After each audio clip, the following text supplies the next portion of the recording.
This is a story about a world obsessed with stuff. It's a story about a system in crisis. We're trashing the planet, we're trashing each other, and we're not even having fun. The good thing is that when we start to understand the system, we start to see lots of places to step in and turn these problems into solutions.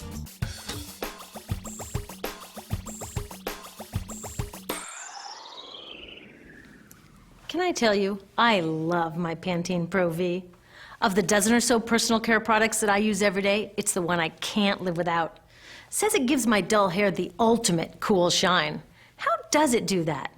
I was wondering that while I was lathering it in my hair one day, so I read the ingredients right here. Sodium lauryl sulfate, tetrasodium EDTA, methyl isothiazolinone. What is this stuff? I took this list to some scientists who know how to read it. Turns out my Pantene contains a chemical linked to cancer.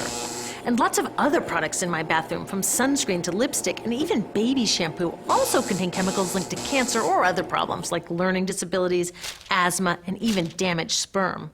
Like most parents, I try to keep my family safe. But now I find out my bathroom is a minefield of toxins? What are we supposed to do?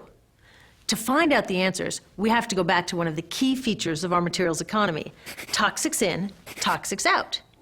If, at the factory, you pour toxic chemicals into a product, like baby shampoo, you're going to wind up with toxic baby shampoo, and toxics in workers, communities, and, babies.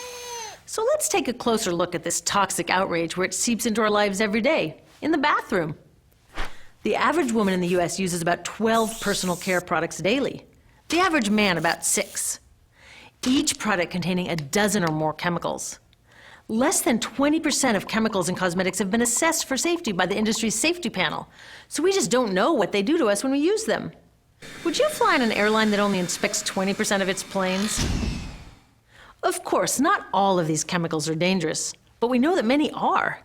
Some are carcinogens. That means that they can cause cancer. Others are neurotoxins and reproductive toxins, proven to mess up brain development and reproduction in animals. Wait a minute, we're animals too. It's like a giant experiment. We're using all these mystery chemicals and just waiting to see what happens. One thing we do know is that they're getting inside us.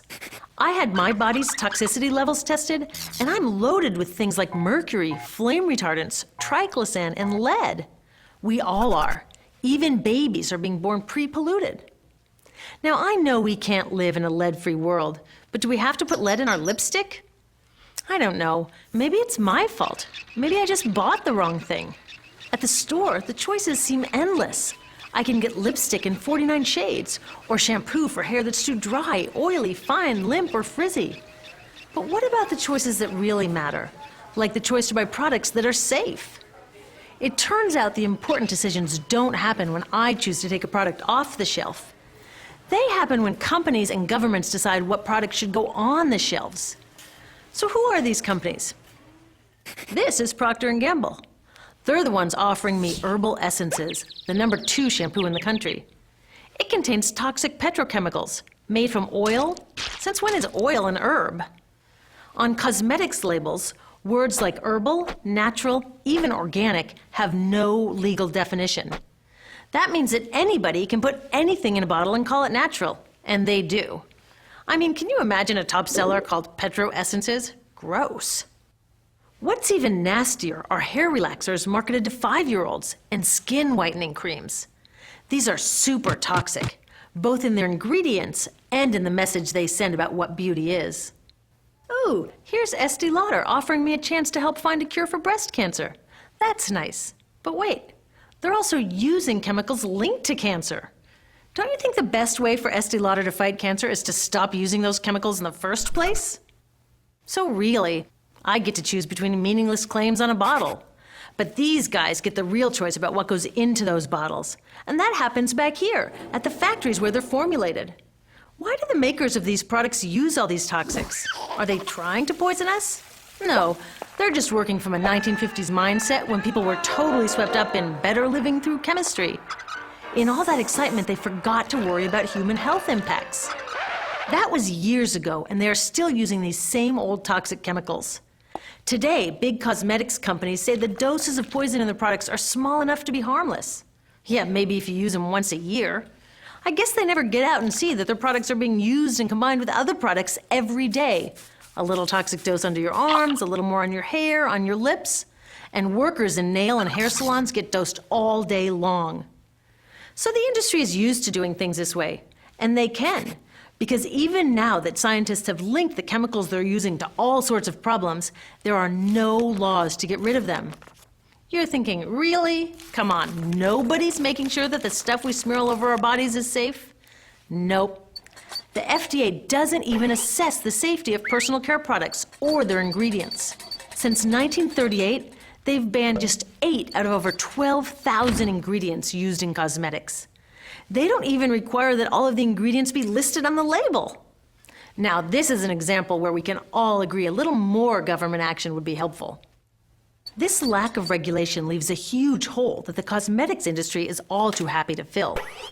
They set up their own committee to self-police their products, and compliance with their recommendations is voluntary.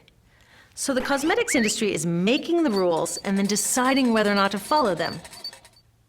So you see, it isn't our fault that these toxic products are in our bathrooms. It's a whole broken system that's ignoring the simple rule: toxics in, toxics out. But we're not helpless.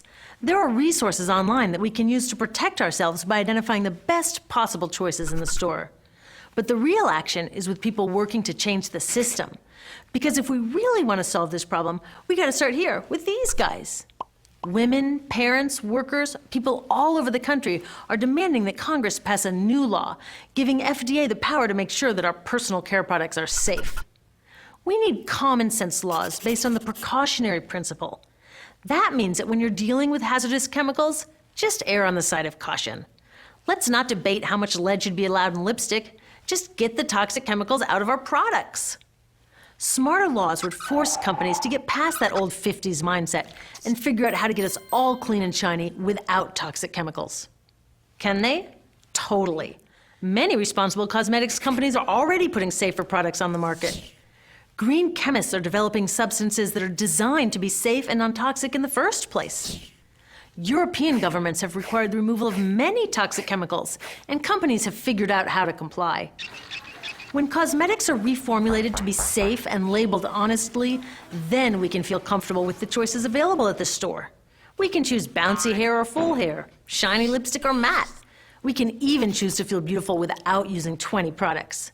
But we'll know that whatever we choose, the most important choice, the choice to be safe and healthy, has already been made.